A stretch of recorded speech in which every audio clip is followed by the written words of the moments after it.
guys, Connor here with Chrome Designs, and thank you for watching this video. Today I'm showing you how you can export paths from Adobe Photoshop into Cinema 4D. This may work for 3D Max as well, but you know, same rule will apply. If you take a look here, you've got the C and the D, and that's what we're going to be importing. It goes into, and it can look something like this. I'll just be showing you just how to kind of create your sort of customized font, you know, just to create it so it kind of intertwines and etc. And just so it gives a kind of better look. So what we're going to do is we're just going to go to File, New, and we're going to go to 500 by 500. And first of all, I'm going to change the background color to black. Just going to do that. I'm going to fill it in there just so you can see it a bit better. Now I'm going to change the top color to white so you can kind of see the text. I'm going to type in C. Now C is obviously stands for Chrome, and I'm going to do a delay to in a different layer. Just going to go to Edit Free Transform, just make it a little bit bigger. Maybe not that big. Okay, then hit Control J, which is basically just duplicating a layer. And then I'm going to type in D, like so. And I'm going to do what we did before, and I'm going to have it the same way. But you notice that the D has like a bit of a gap in it there, and I don't want that. So what I'm going to do is I'm going to fill that up first of all. And in the basics, you're going to add a square, white rectangle, and drag it on like so. Now you just move it, you know, line it up. Yeah, it's kind of a bit off center. That's looking better.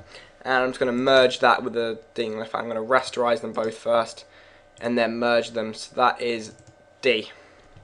Double click to rename and just call it D. So just go to right click and go to actual pixels. And then going to align them both. Maybe just move the C down a bit and the D up, and that's how we're going to have it. That's when we're going to have the C and the D. But if you go back, you see I've got a little gap in the D. To do this, you just go on the D layer, make sure it's rasterized. By going to rasterize layer, otherwise you won't be able to do it. Basically makes it a full layer, not a text layer.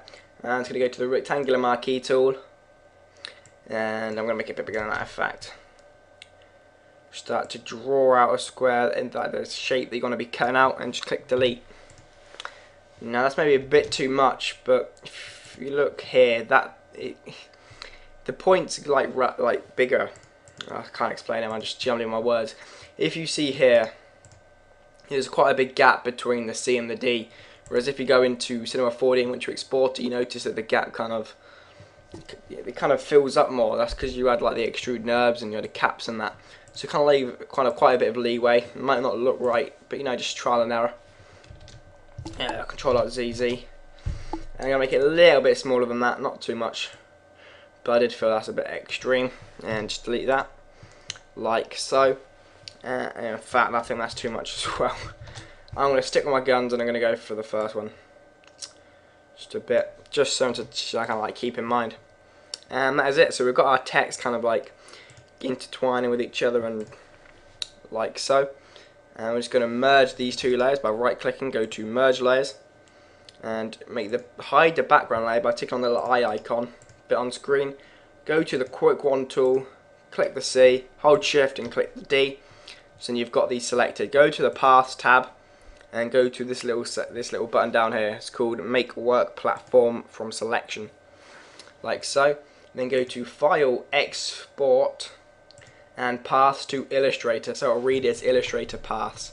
I'm just going to call it CD Tut. I already named one CD, you know, just to test it out before. So you can either go to File Open or File Merge if you've already got a project.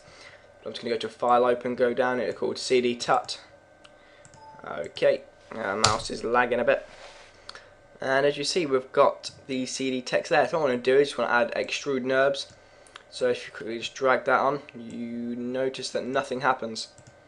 And now what you need to do is you need to go to the CD Tut, drag out the paths, like so, and delete the CD Tut section, and add path 2 to an extrude NURBS, make another extrude NURBS and add the path 1 to that. So they're both got the extrude NURBS separately.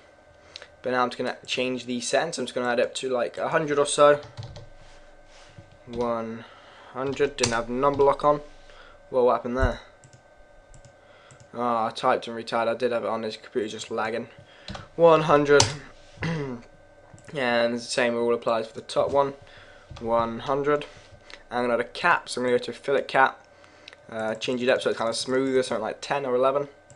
And it's going to do the same for the opposing extruded NURBS, like so.